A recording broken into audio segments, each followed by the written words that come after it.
நண்பர்கள் அனைவருக்கும் வணக்கம். நான் உங்கள் ஹனி செந்தில் பேசிகிட்டு இருக்கேன். Sunday positivity. நம்ம இன்றைக்கி பேச போகிற விஷயம் என்ன அப்படின்னா, ஒரு புத்தகம் வாசிச்சுட்ருக்கேன், ஓல்டு பாத் ஒயிட் கிளவுட்ஸ் அப்படின்னு சொல்லிட்டு. புத்தருடைய போதனைகளை பற்றி பெரிய அளவில் எழுதி இருந்தவர். அவர் இப்போது உயிரோடு இல்லை. ஆக்சுவலாக அவர் எழுதின இந்த புத்தகம் ரொம்ப புகழ் பெற்றது. கிட்டத்தட்ட ஒரு 600 பக்கத்துக்கிட்ட இருக்குது. ரொம்ப போஷாக்கான புத்தகம். பார்க்கலாம் நீங்கள். இல்லை கொஞ்சம் வாசிச்சிருக்கேன், ஒரு 30%.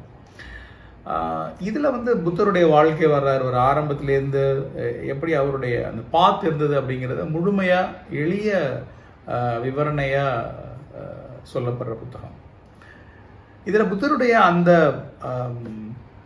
டிரான்ஸ்ஃபர்மேஷன், அவர் எப்படி அந்த மாறுதலுக்கு உட்பட்டார், அந்த மனநிலை எப்படி நடந்தது அப்படிங்கிற முக்கியமான விஷயத்தை பற்றி அந்த வர்ற கட்டம் உண்மையிலேயே ரொம்ப ரொம்ப ரொம்ப இன்ட்ரெஸ்டிங்காக, மனசுக்கு ரொம்ப இதமாக, அது எப்படி சொல்கிறது,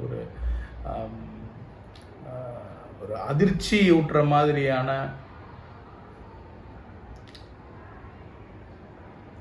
அதை வாசிக்கும் போது நமக்கே அந்த தன்மை நமக்குள்ள இறங்குற மாதிரியான ஒரு நேரேஷன், அந்த அனுபவம், அதை உங்ககிட்ட பகிர்ந்துக்கணும்னு ஆசைப்பட்டேன்.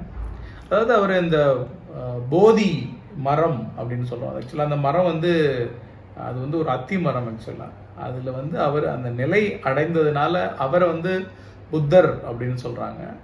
அந்த புத்த தன்மை அடைந்த அந்த இடத்த போதி அப்படின்னு சொல்லப்பட்டு போதி மரம் அப்படின்னு சொல்லப்படுது.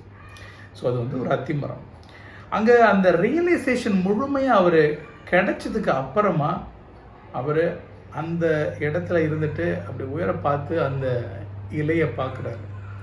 அந்த அத்தி மரத்தோட அந்த இலையை, மேலே இருக்கக்கூடிய இலையை கூட உங்களுக்கு தோணலாம்.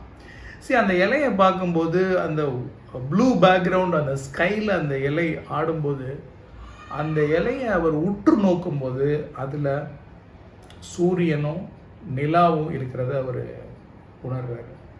அந்த ஒளித்தன்மை அதுக்குள்ளே இருக்கிறத புரிஞ்சுக்கிறாரு. அது மட்டும் இல்லாமல் அதில் க்ளவுட்ஸ், மேகங்கள் காரணமாக இருக்குது அந்த இலைக்கு. இந்த பூமி, ஆகாயம், இந்த டைம், இது எல்லாத்தோட பிரதிபலிப்பாக தான் அந்த இலை இருக்குது அப்படிங்கிறத அவர் ஒரு ஆழ்ந்த நோக்கத்தில் அவர் மனசில் படுது. ஸோ இதெல்லாம் உணர்ந்ததுக்கு பிறகு ஒரு விஷயத்தை பார்க்கும்போது அது உருவாக காரணமான விஷயங்கள்லாம் எதுன்னு அவர் மனசு கடன்னு பட்டியலிடும்போது ஒரு இலைக்குள்ளே இந்த பிரபஞ்சமே இருக்குங்கிற முடிவுக்கு வர்றாரு.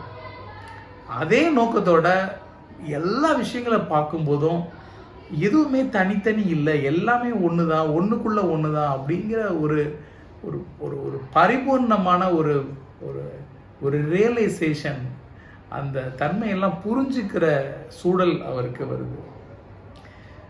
இந்த துன்பத்துக்கெல்லாம் காரணமான விஷயமா அவர் 2 விஷயத்தை மட்டும்தான் சொல்றாரு.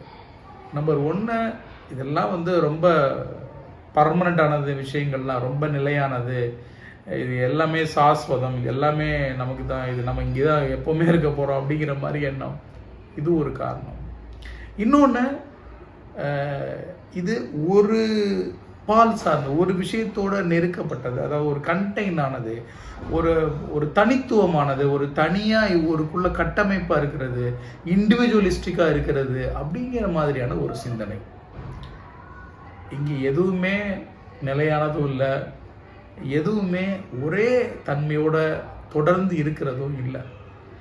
எப்படி அந்த ஒரு இலையில இந்த பிரபஞ்சமே கலந்து இருக்கிற மாதிரி அடுத்த கட்டத்தில் அந்த இலை அதோடைய ஆயுள் முடிந்து அந்த இலை சருகாய் கீழே விழுந்து மண்ணோட மண்ணாக போனதுக்கப்புறம் அது மறுவடிவம் அடையுது. இப்போ நம்மளே கூட நம்ம உடம்புல இருக்கிற எல்லா செல்களுமே வளர்சிதை மாற்றத்துக்கு உட்படுது. நம்ம இன்னைக்கு இந்த நொடியில் இருக்கிற நம்ம உடம்பு போன வருஷம் இருந்த அனைத்து செல்களுமே நம்ம உடம்புல இல்லை. இப்போ நம்ம புதுசாக தான் இருக்கோம். இங்கே எதுவுமே பர்மனண்ட் இல்லை அப்படிங்கிற அந்த விஷயத்தை புத்தர் அந்த நொடியில் ரொம்ப உள்ளார்ந்து உணர்றாரு. அப்போ இந்த சஃபரிங்க்கெலாம் காரணம், இந்த துன்பத்துக்கெல்லாம் காரணமான விஷயங்கள் எதுங்கிறத அவர் புரிகிறதன் மூலமாக, புரிஞ்சுக்கிறதன் மூலமாக அதை உடைக்கிற மாதிரியான இந்த சிந்தனை அவர் மனசில் ஆழமாக படுது.